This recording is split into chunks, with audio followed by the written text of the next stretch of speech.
Les pirates du Vieux Cap au large des côtes de Bretagne, il y avait une île appelée le Vieux Cap, connue pour ses falaises abruptes et ses eaux tumultueuses. Cette île, souvent enveloppée de brume, était le repère d'une bande de pirates redoutés. Leur nom était le fléau des mers, et leurs aventures étaient devenues des légendes parmi les marins et les voyageurs. L'histoire commence avec l'arrivée d'un jeune aventurier nommé Éric Leclerc.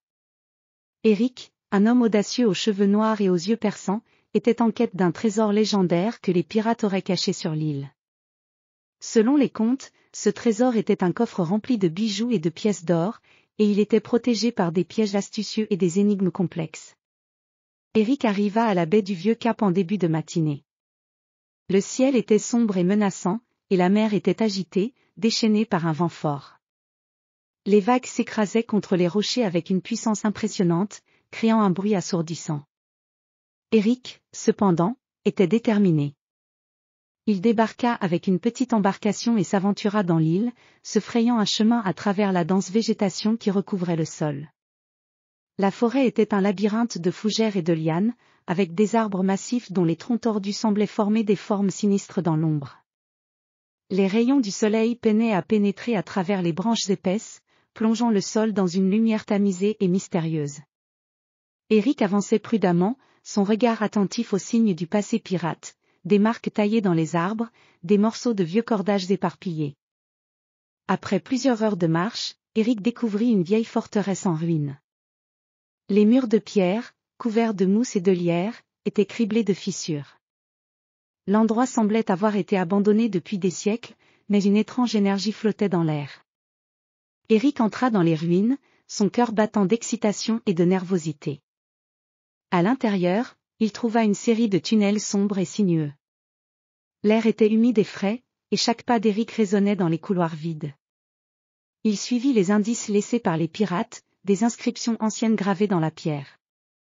Ces inscriptions semblaient raconter l'histoire de leur dernier trésor et comment il avait été caché en profondeur dans l'île. Après des heures d'exploration, Éric arriva dans une vaste salle souterraine. Au centre, trônait un coffre ancien, orné de motifs complexes et de chaînes rouillées. Éric s'approcha avec précaution et ouvrit le coffre. À l'intérieur, il découvrit une montagne de pièces d'or, de bijoux scintillants, et de pierres précieuses. Les histoires étaient vraies, le trésor des pirates du Vieux Cap était bien réel.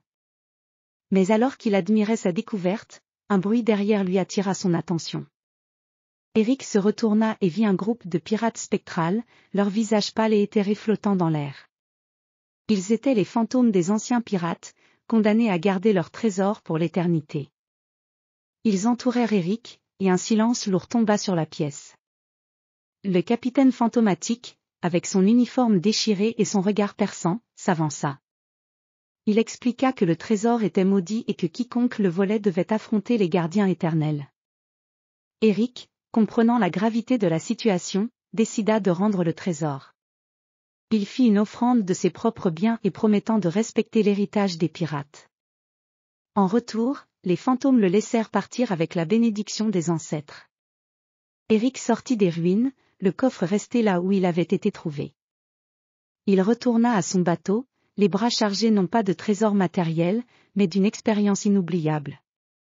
Le Vieux Cap, avec ses mystères et ses légendes, resterait à jamais dans sa mémoire comme un lieu de courage et de respect pour les histoires du passé.